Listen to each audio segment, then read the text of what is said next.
All right, everyone. It looks like it's noon, so we are so excited to get started with our special MECDEC Day presentation here. We have some great speakers lined up today. We are so excited you're here.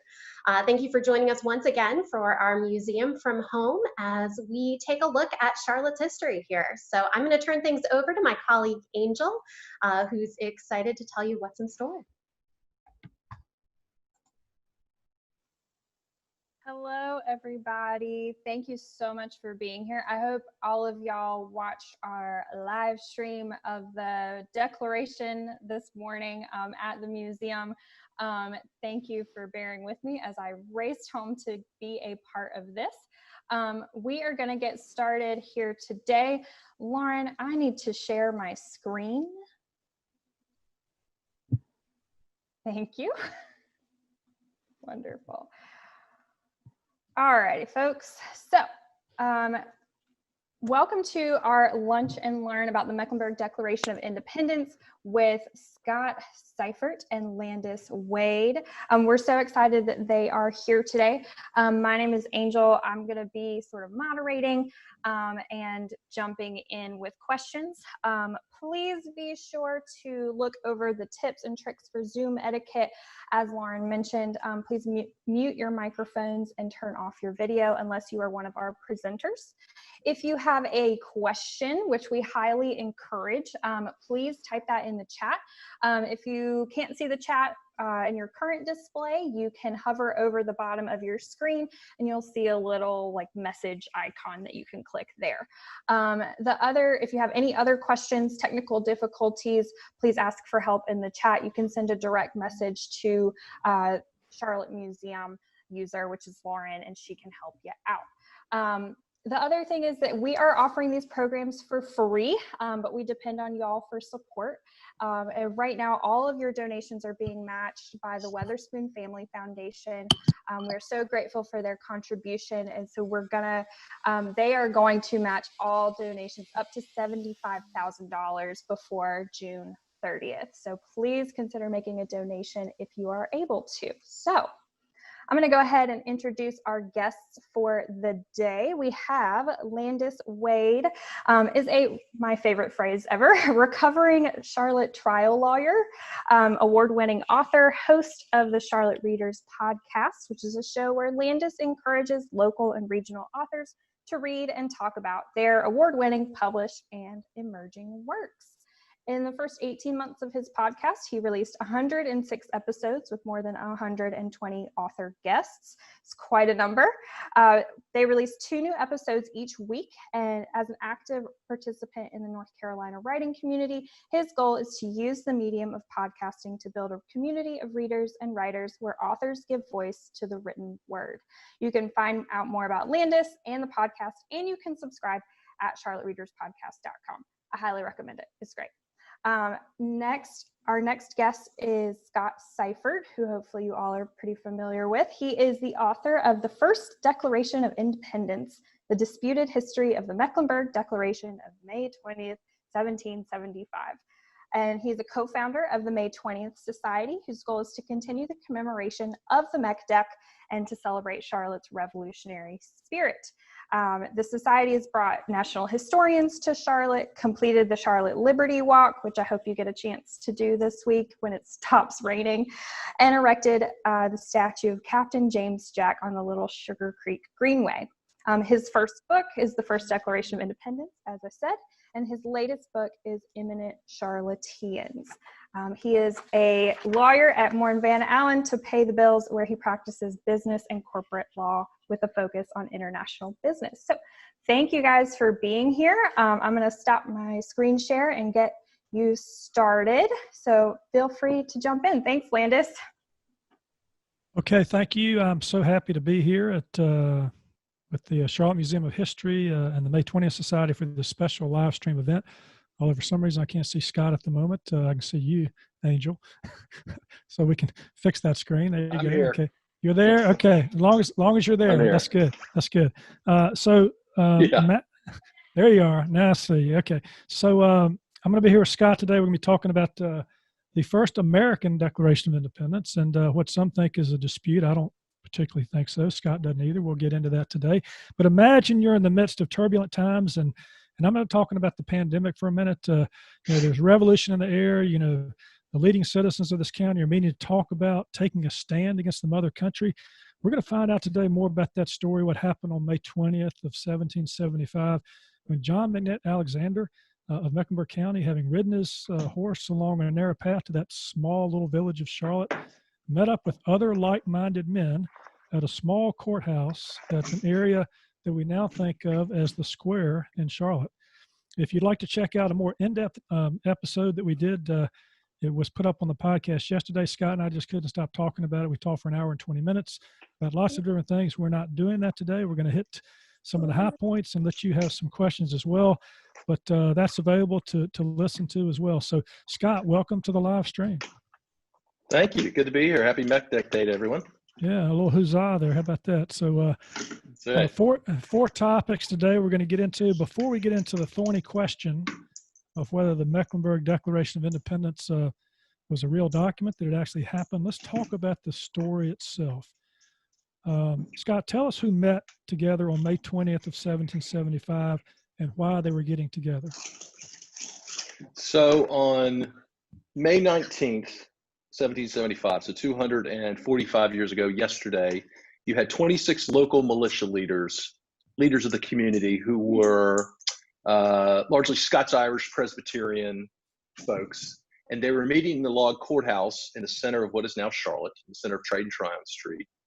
And as one put it, they were there to discuss the deteriorating state of affairs in the American colonies. That the American colonies had been on a knife's edge for many months with the Stamp Act and disagreements with Britain, and so they were there to discuss what to do next. And while they were meeting, according to the stories that we learned later, an express rider comes from the north bringing news that the battles of Lexington and Concord have occurred exactly 1 month before, on April 19th, 1775. And that sort of kicks off the whole historical event. Yeah, so I mentioned in the start of the show here, John McNair Alexander. Tell us what role he played in that particular meeting. Yep. So John McNair Alexander is one of the leading citizens in the community at that time, and he ends up, and of course his brother was Hezekiah Alexander, which is the home site of the Charlotte History Museum now. And there were either 4 or 6 other Alexanders, cousins and brothers, Charles and others, who were also participating in the meeting. We're not sure exactly who was in the meeting because there's no list of who was there. It's people's memories 50 years later saying this person was there, this person was there. But the leading characters are Thomas Polk, John McNair Alexander, Hezekiah Alexander, Ephraim Brevard, and so forth. But John McNair Alexander becomes a pivotal part of the story because he is the secretary of the convention, and thus he would have kept order in the meeting, kept the minutes, and kept all the records. And of course, it's his house at his estate called Alexandriana that burns down in April of 1800, in which all the original papers are lost. But we'll get to it. Yeah. So unlike his brother, unlike his brother Hezekiah's house, who everybody can go visit at the Charlotte Museum of History, the oldest, they call it the Rock House in Mecklenburg County. His house was made of stone. Do you think maybe if he'd been keeping the McDeck, the story might have turned out differently? Because Alexandria was made of wood, and it burned, right? Right. So yeah, it could have had a whole different outcome to this story. Exactly. Or if they made several copies, right? Yeah, they did make copies. I'm thinking it's probably buried in the cornerstone somewhere. We'll dig it up one day and find it. How about that? You never know, right? You never know. So we got this story. We got this group of upstanding citizens, and this is a small village at the time, right? Let's put that in perspective. Right. I mean, this is we're in the backwoods of the colonies, right? And the people who lived there kind of liked it that way because they came from where? Scott, talk about that. They're Scots. So this area, Scots-Irish Presbyterians and Presbyterians of a very dissident sect of Presbyterians. They were followers of a movement called Covenanting, many of them. And the leading sort of minister was a guy named Alexander Craighead. And Alexander Craighead leaves Philadelphia and Delaware, where most of people are coming into the colonies, and he takes a group of his followers down south, down the Great Wagon Road, as far as you could get. And he's basically kicked out of Pennsylvania. He's kicked out of Virginia for following these very anti-English, anti-Episcopal views. And these are sort of the Scots Presbyterian dissident folks. So they're not welcome in much of the colonies. So he brings his followers to Mecklenburg County so they can get away from everybody else. They can live according to their own beliefs. They can live according to their own rules and so forth. So that's sort of the foundation. Yeah. Yeah, they're a very independent bunch, and so they come together. That's right. They a lot's going on in the colonies during that time. They meet on the 19th. They decide to adopt this declaration. They read it from the steps of the courthouse on May 20th, as was done on the live podcast feed by the museum a few moments ago. And then they decide we got to do something with this, right? So they go find, not an upstanding citizen of the community, but a tavern owner, right? And his name was Captain James Jack. Right, and he was sometimes called the Paul Revere of the South. But you have a short read that explains what happened here. So let's just do a short read out of the book, the First American Declaration of Independence, to give some props to Captain James Jacks. Yeah, that's right. The South's Paul Revere. So, and this sets the context for what happens and sort of kicks off the whole story. So, a few days following the meeting on May 19th, wrote McNair, quote, "A considerable part of the committeemen convened to decide what to do next. Given their rash decisions on May 20th and the wavering views of some of their citizens, the committeemen concluded that the prudent course of action was to consult with their elected delegates in the Continental Congress. These 3 delegates were at the time the highest elected officials in the province and the only ones vested with democratic legitimacy to speak for the populace.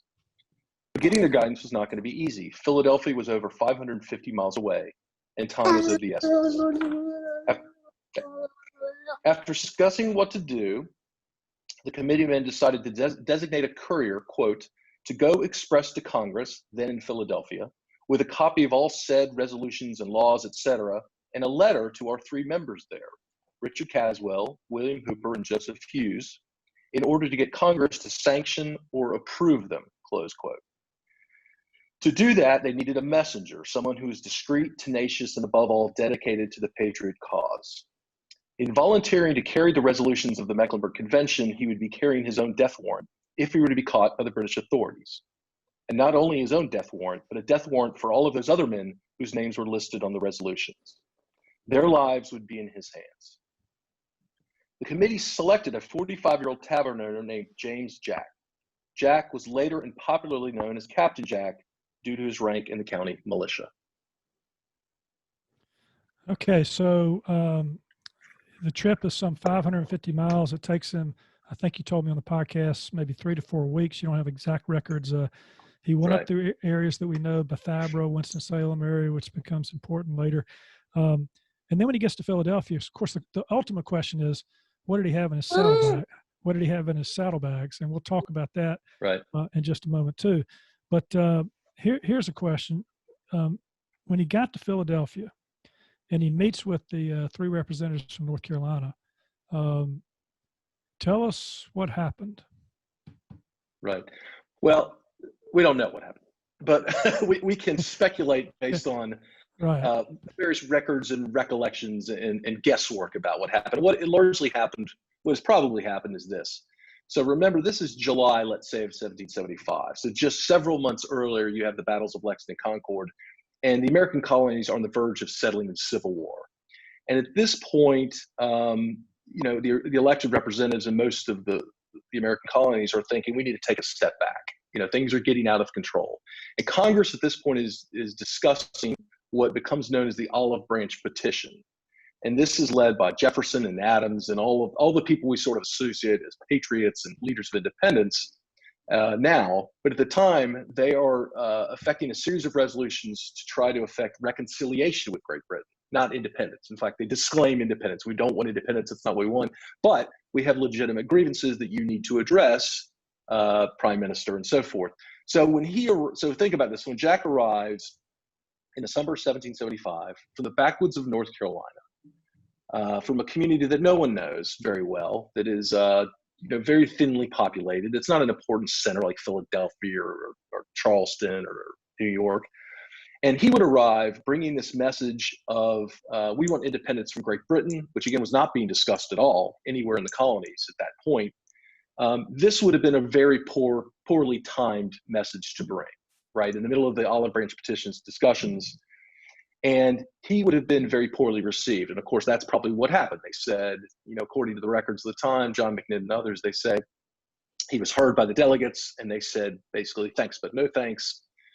Premature is the word that's used in the records. They sent him home and said, thank you, Jack. We appreciate the sentiment of your co-citizens in Mecklenburg County.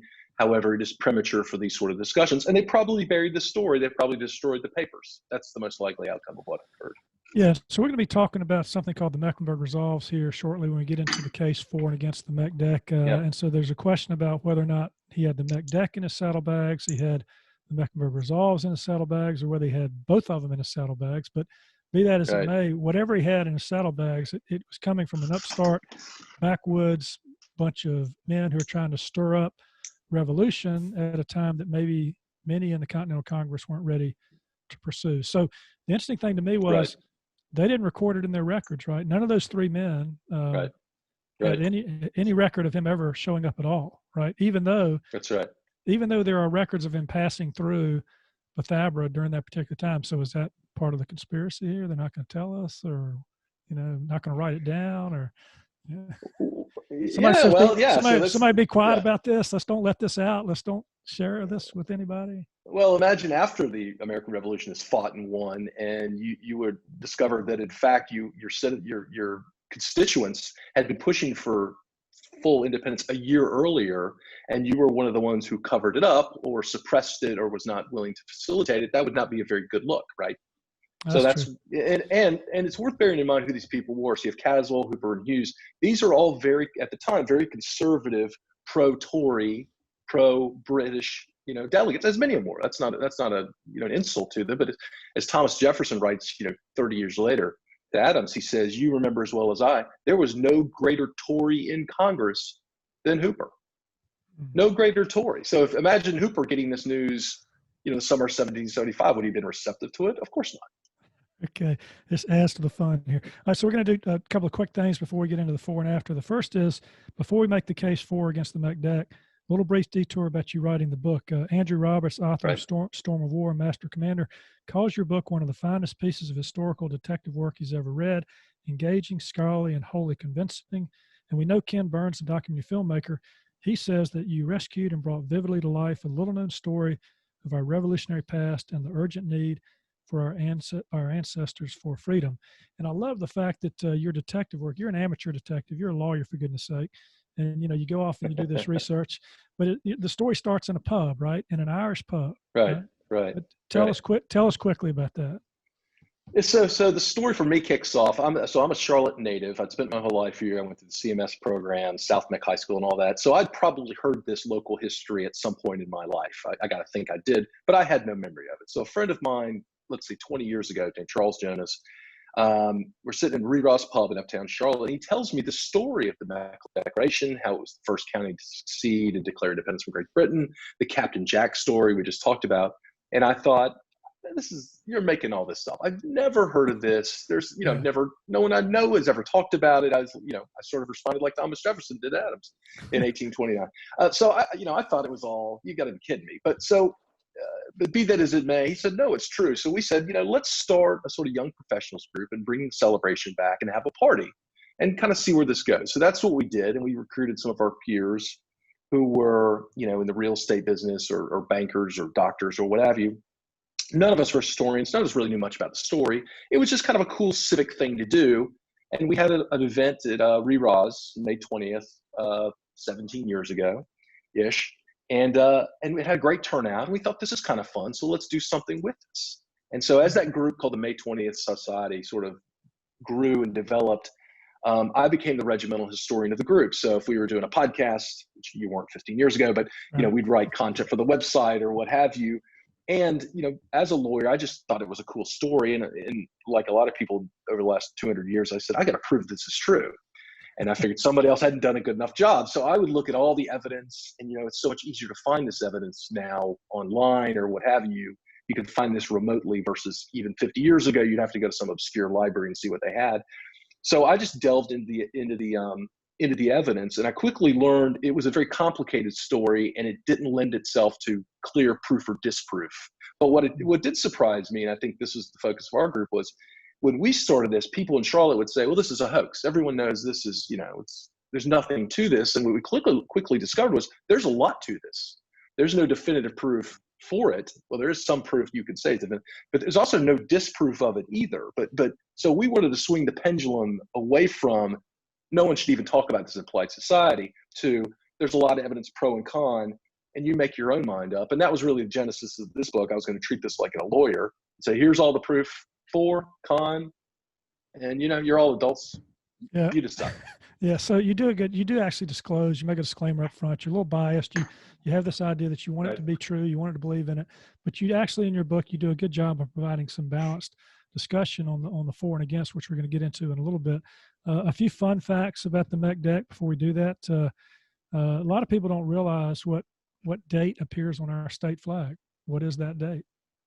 Well, of course, it's today's date, right? Yeah. That's May 20th, 17th. One of the two dates on the state flag, but May 20th, 1775 is on the state flag and the state seal, the North Carolina state seal for that matter. Yeah. So another thing, maybe probably more important, Captain Jack's got a beer named after him, right? And there's a brewery in town that celebrates him. And for many years, there were annual celebrations here, and that has kind of ebbed and flowed over the years. But in the early days, it was a big party, right? I mean, it was a big celebration. Yeah. And just give us an example, drop some names of some of the presidents who came to Charlotte to celebrate MECDEC Day. And this is part of what interests me very much in the story is the story itself is interesting. But what I found interesting was the fact this was such a big commemoration in North Carolina history. It's a date important enough to put on the state flag.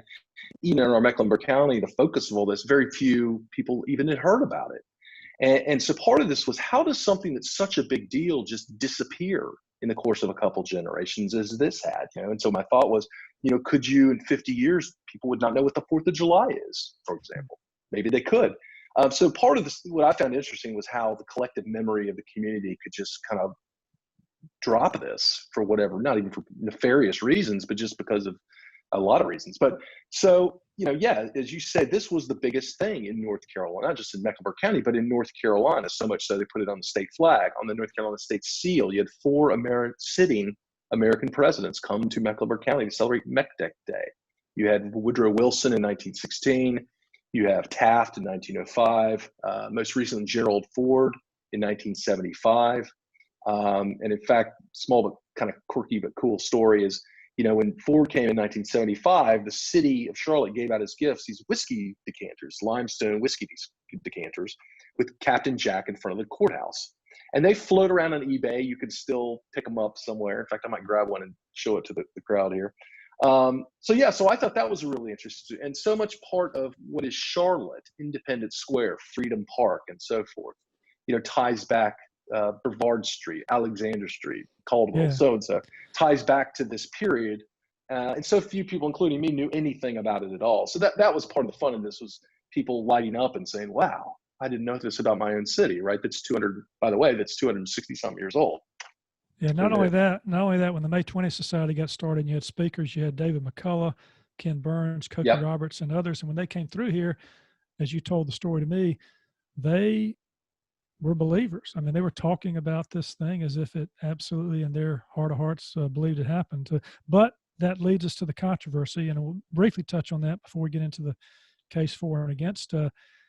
There was a battle between presidents who hated and loved one another. Everybody knows that John Adams and Thomas Jefferson were once allies, and then they got to be enemies, but they wrote each other quite frequently. And when this came out in the late, I guess the 1820s, is that about right, the time period? About 1819 is when, 1819. Yeah, 1819. So, John Adams finds out about this, and he starts, gigging, I guess, Jefferson with some letters and communications about why he didn't know about this. And he almost went so far as to accuse Jefferson of plagiarism, right?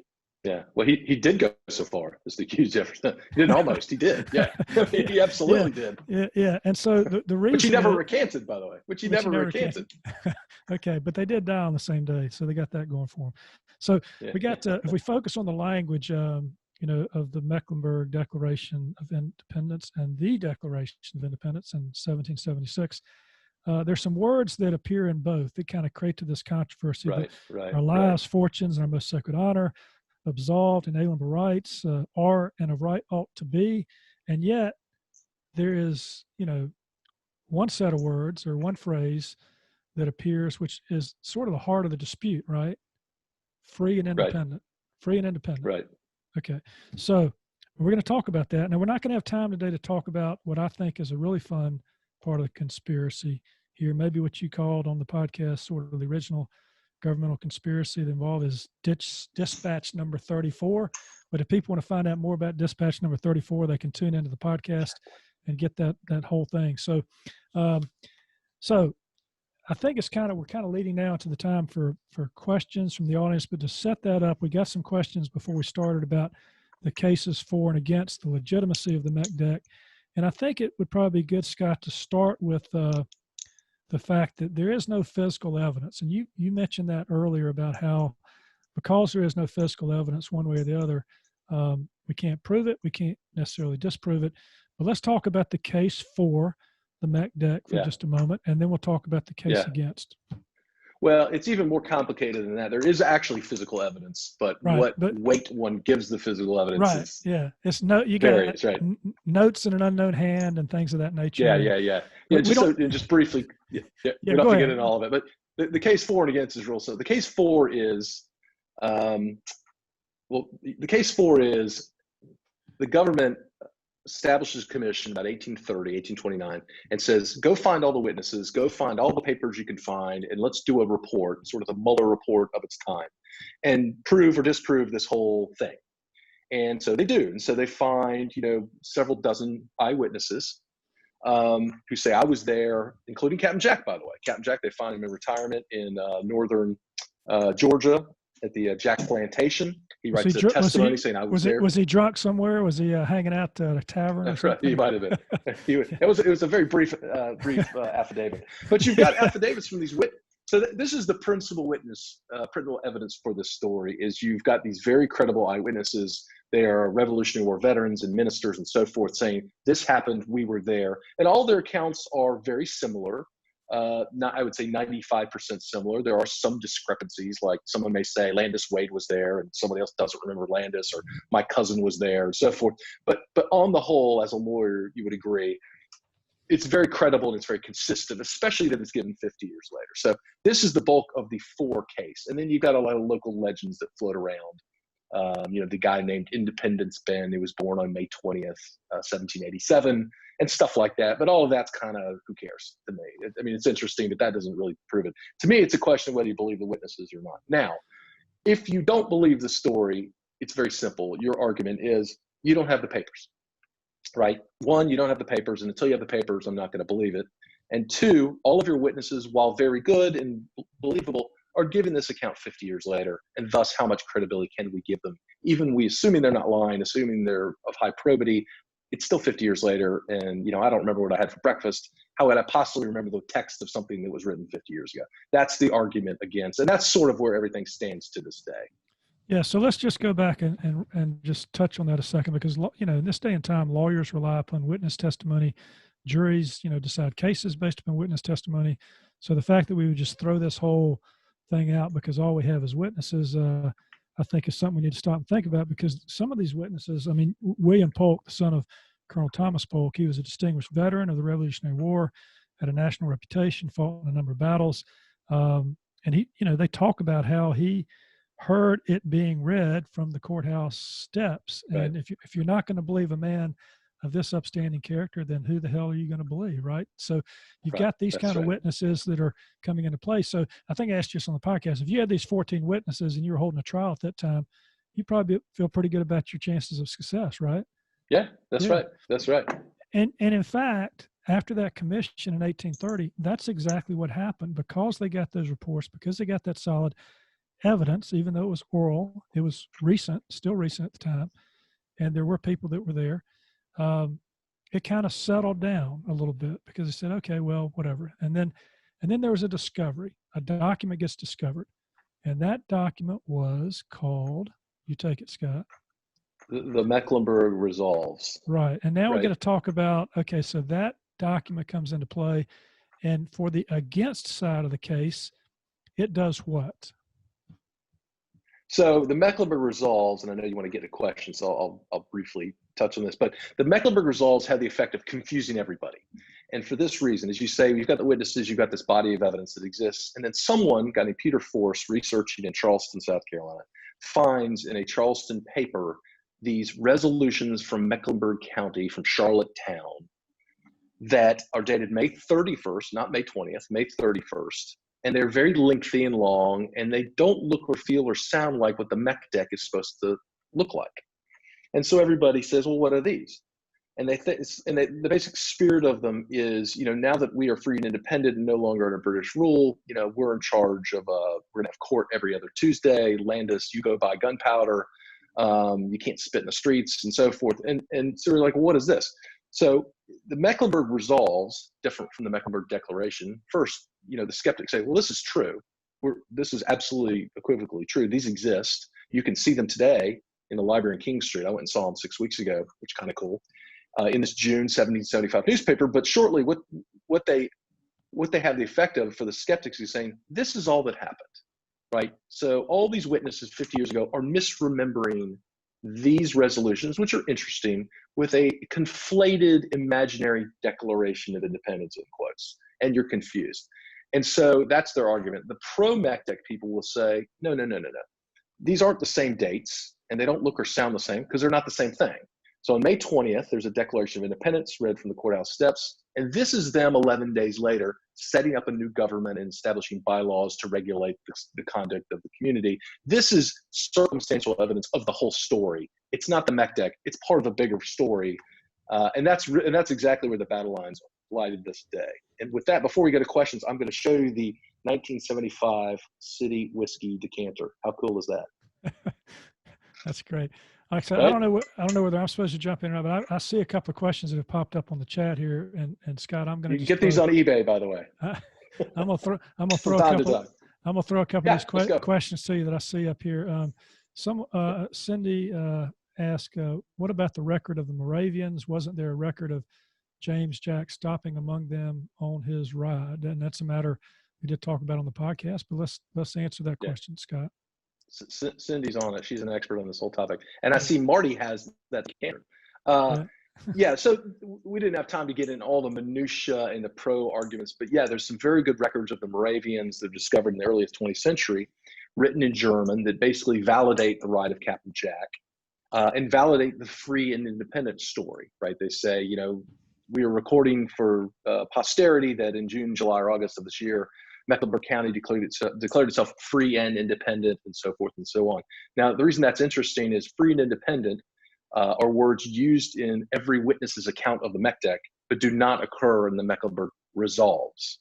So again, for the argument that these aren't the same documents and don't reflect the same meaning, that's exhibit number one for that. The other interesting point on that Moravians journals is the Moravians are writing their journals in German. They're a sect from Central Europe. They actually lived in a settlement called the Wachau settlement, which is where the term Wachovia, the bank name, comes from. People think it's an Indian name. It's not. It's an old Moravian name. Side note. But they're writing these in German because they've settled here. And in this passage, they say free and independent, and they write that in English, not German. They switch from German to English.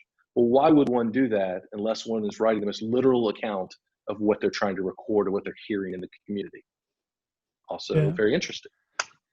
Yeah. Thank you, Landis, for jumping in there.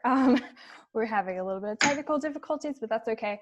So that was definitely one of the questions that I wanted to talk about. The other question is that we have, the story of the Declaration of Independence and the founding of the nation is that all of these men were very young. I mean, they were like in their 20s, their 30s, like Benjamin Franklin's like very old and like the grandfather of all of these guys.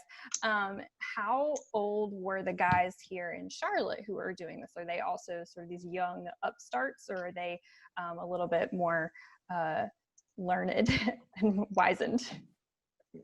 Angel, you're putting me on the spot with this, but I think you got the 26 folks here, and I think you kind of you're all over the board. So you have Captain Jack, who was, I believe, 44 at the time. I think John McNitt and Hezekiah were about the same age, maybe in their 30s. Ephraim Bavard is in his early 30s. He's very young, and he's an interesting guy. He's actually credited as one of the 3 drafters of the MECDEC. So what they did, they had this meeting, and they sent Reverend Hezekiah Balch, William Kennan, a lawyer from Salisbury, and Ephraim Bavard up the street to Liberty Hall. Now it was then there, but it was Queens College, Queens University, which is a small kids school where they teach Presbyterian, youth. And they closet themselves there for 12 hours and they write the MECDEC. So Brevard is in his early 30s. I think Kennan's about the same age. Hezekiah was in his 50s because he's born in at this time 1720. So yeah. So I feel like they were older than. Yeah, I feel like they were older rather than younger on balance. Yeah. But the other thing is too, just not to belabor the story, but a lot of these folks we really don't know much about. I mean, Hezekiah and John McNitt, we know are exceptions to this rule, but there's Ezekiel Polk. His name pops up from time to time. We don't know much about Captain Jack, nor where he's buried. Mm-hmm. What we've got from him is sort of genealogy work and a couple fragments of papers, but a lot of these folks are complete mysteries as to where they ended up and what their lives are like and all that kind of stuff. So yeah, I'm finding that out. We're doing a cemetery, a virtual cemetery tour coming up later this week, and I've been trying to find all of this information, and it's really a mystery. Melissa had a great question. She asked, where does the similar phrasing to the July 4th Declaration of Independence come from? How do we know what the MECDEC says if it doesn't exist? So great question. So, and it's a 2-part question. So first, all that we know about the MECDEC story, this is where we were discussed or passed over earlier. There's no physical evidence. There is physical evidence. There actually are papers and copies of this that exist now. It is not clear when they were written or by whom. They're found in John McNitt Alexander's remaining house many years after his death by his son. And they give the text of this Mecklenburg Declaration of Independence. So if you're a skeptic, you're thinking, well, that's great. But again, what veracity can we give this piece of paper?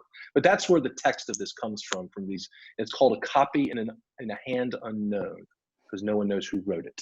And it's not dated, right? And so people put a lot of time and effort, including me, trying to figure out when it was written and by whom, but it cannot be, no one can figure it out.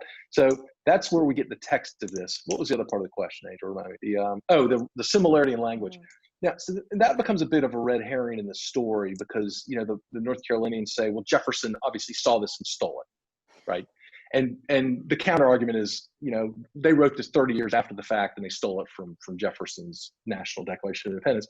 The reality is a lot of these phrases that appear so unique that Landis mentioned earlier were common in the period of the time. In the last chapter of my book, I go through, there's resolutions on counties all across the colonies, and Rowan County and Lincoln County, and they all sort of talk like this. They'd say things, our lives and our fortunes, or our lives and our sacred honor, and so forth. So none of this is really that unique. It had to come from one document or the other. This is sort of the educated vocabulary of educated people at that time. Awesome, thanks. Landis, any follow-up to that? Yeah, I guess when we're talking about, Scott, the MECDEC versus the Resolves, one of the things that I think figures into the debate, some people want to say it's either one or the other. And as you've looked at this question, I think maybe it's possible to say, and I think you actually believe this, that one complemented the other. Can you talk about why that is your opinion based upon the research you've done? Right. So again, start with the foundational point that the original papers are lost in a fire. Everybody acknowledges that that's life, right? That doesn't disprove the entire story. That eliminates a piece of evidence. But if you've got, 17 eyewitnesses who all give the same account, and by the way, quote the language we're talking about, all give various similar accounts of what the language says, that's still very good evidence, right? To me, it's a stretch too far to say, well, this document, the Mecklenburg Resolves, that's dated 11 days later, that doesn't look or sound anything like this other story, is somehow the whole story confused. That to me is, you just don't want to believe the story, and this is now giving you, a hook to hang your argument on. They're complementary parts of the same thing. But one of the reasons is the way that the two documents are written. I mean, one is much more detailed than the other. And I think you talked about how Right, it's almost like, you can't have a constitution without having a declaration. You can't have great point. you can't have action steps without having a mission statement. It's almost like they got Correct. together and they had this short version. And once they announced from the courthouse steps, we're free and independent, they go, what the hell? Now we got to write down some rules, right? What do we do now? Right. So they scratch out those and just talk about the difference between the two documents. Yeah, and the two documents look or sound nothing alike. Again, one, the Mecklenburg the Mech Deck, is very short. It's 5 resolutions. You quoted some of them, but the punchline is we're free and independent. And the resolves say nothing like that. They read like, the bylaws of a corporation. So that they have nothing to do with one another in that respect. Now, let's also remember, people say, well, it got lost in the fire. Isn't that suspicious or weird? All of the papers from this period are almost destroyed, right? Of every kind. Most of the county records. The British occupy the city for 2 weeks, right? And everyone flees. They take their goods with them. A lot of buildings, Jack's Tavern is burned to the ground. So the fact that documents are lost in this period is, and remember, this is a wooden, a town of 25 wooden structures in the woods. This isn't the Charleston Library of stone. So the fact that any of these papers survive at all is remarkable. And so you've got papers like copies of this Declaration of Independence, this Mech Deck, that are given to William R. Davie, who's a very prominent, general, fights the British. He is given a copy of the Mech Deck. It's called a Davie copy. And what happens? They go and find this in 1820. His kids are using it as scrap paper. It's ripped in half. It's torn. Parts of it are, it's in very bad shape, but it's still, a legit copy from about 1800 of this Mech Deck story. And why would they give it to William R. Davie in the first place if this whole thing is a hoax, right? He's the most credible guy in the region. Why would they send Jack to Philadelphia, which everyone acknowledges happens, if this is a total non-event? Why would these things happen? So it is a circumstantial case in that respect. You got to piece together, connect the dots, so to speak. But it doesn't really make sense for this Mecklenburg Resolves to just kind of occurred in a vacuum and nobody cared that much about it. Yeah, and I think there's one thing, Scott, you hadn't really touched on that might sort of explain why this was such a uproar in the 1830s. Right. And we did a little bit of this on the podcast, and it's a totally different environment than it is now in terms of, if we were to prove today that somebody found the Mech Deck, okay, so what? Yeah, that's not going to change the course of history in the future. But in the 1820s, there was a lot of pride, and you talked about that, about, which state was claiming the revolution for themselves, Right. That's the reason. Massachusetts, Virginia. The reason people cared so much about this in the 19th century was the pride in the American Revolution, and who should get credit or primary credit for it? Is it Massachusetts, the Boston Tea Party? Is it Virginia with Thomas Jefferson and so forth? And in North Carolina was sort of getting short shrift, and that's what motivated people in the area to say, well, we deserve some credit for this. We've had the first revolution. And it also drove their opponents, right? The Jeffersonians and the Boston and the Massachusetts folks to say, this is all, you're making all this up. Because they didn't have any interest in this being true. And by the way, you're just a bunch of hicks from a backcountry town, and you're a bunch of hicks living in the back. And those arguments were made. Yeah, they're a bunch of hicks trying to steal credit for something they had nothing to do with. That's right. Yeah, that's right. Awesome. Angel, did you have another question there? Yeah, I think we are getting close to 45 minutes, if my watch is correct. So I wanted to give you a chance. We can't get to all the questions today, but I wanted to give you all a chance to give us your last thoughts about, the Mech Deck, the controversy, the history of Charlotte, and to say thanks to our visitors or our watchers out there, I guess, virtually visiting us today. So any last thoughts you'd like to share? Yeah. So we've got this just a couple of minutes left here. We talked about civic pride, and this is Mech Deck Week, and we're celebrating today. If you're a believer, and if you're not quite a believer, but you want to get in the spirit, you can join us. We've got a couple of things in Uptown Charlotte. Scott can talk about them. There's the Liberty Walk, which I think Lauren or Angel mentioned at the beginning of the show. There's a statue that was dedicated, and Scott, you can tell them where that is. It's down there off of 4th Street on the Greenway, right? There was a lot of work. 4th and Kings, right, in front of Overcash at CPCC, right? Right. And my wife, Janet, and I, who was a docent at the museum, we walked the Liberty Walk this past week and found a typographical error, so we were certainly proud of that. So we're not on our plaque. Not on our plaque. You didn't. Not on your plaque. Not on your plaque. Somebody else's plaque. Okay, but you've got a short read here at the end, and it's sort of you talk about the fact that the statue was commissioned. There was a big celebration. Right. It's a beautiful statue. It shows Captain Jack in full gallop. When you stand beside it, you feel like you just want to hop on and go to Philadelphia with him. It's that exciting. And so You've got a little read here, comes at the end of your book, which I think is a nice paragraph to sort of end the discussion on. Let me do that. Before I do that, let me touch on one quick thing. You mentioned the statues. So there is a project called the Trail of History that erects the bronze statues to Charlotte historical figures. And I celebrate, and some of them are of this period, Captain Jack, obviously. Joseph Graham, who, to answer a question on the chat, is a direct descendant of Billy Graham, or vice versa, direct relative of Reverend Billy Graham, who kind of are peripheral in the McDeck story, but very interesting. And if you are interested, my book, Eminent Charlatans, hits a lot of those folks as well as the McDeck folks. But the most important statue, as you point out, was the Captain Jack statue. Landis, were you going to say something? No, I was just going to say, we weren't able to cover as much today as we covered on the podcast. So if you want to listen to a more detailed discussion, Charlotte Readers podcast with the episode released yesterday, it's free on all major podcast platforms and on our website. And I think this show is going to be up again too. But those are my thoughts. Let's hear this last paragraph and let's go out and celebrate. So here's the end of the book. And this is 10 years ago today, right now, actually, we were unveiling the Captain Jack statue by Chaz Fagan, local and very prominent and fantastic sculptor. Here's the conclusion of the book, and it references the statue. Historians will continue to quibble over the veracity of the story of the Mecklenburg Declaration of Independence.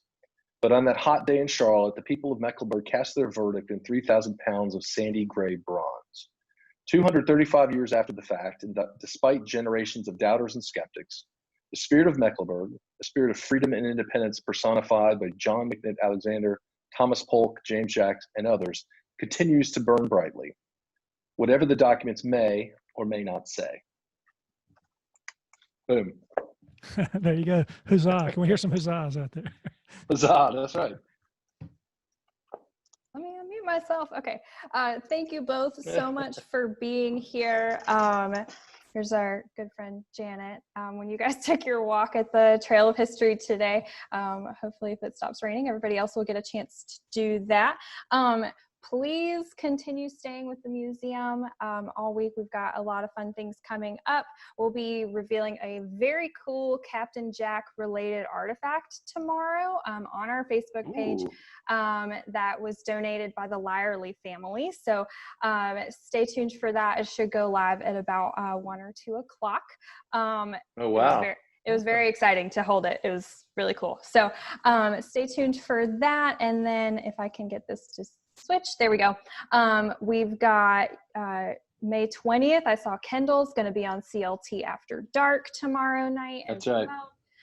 And then Friday we'll do our virtual cemetery tour. And then on Saturday, hopefully it'll stop raining and we can do the Liberty Walk or the Liberty Trail or the Liberty Walk and the Trail of History. That's difficult to say. You can support both the museum or the May 20th Society. You can see their websites here. Please, the May 20th Society is also a nonprofit, so I'm sure they'd love your support as well. You can subscribe to the Charlotte Readers podcast at charlottereaders.com. Find our other upcoming lunch and learns, all that fun stuff. Thank y'all so much for being a part of this, Landis and Scott. We appreciate you, and I hope y'all have a great rest of your day. Yeah, thanks. Happy McDeck Day. Yeah. Happy McDeck Day.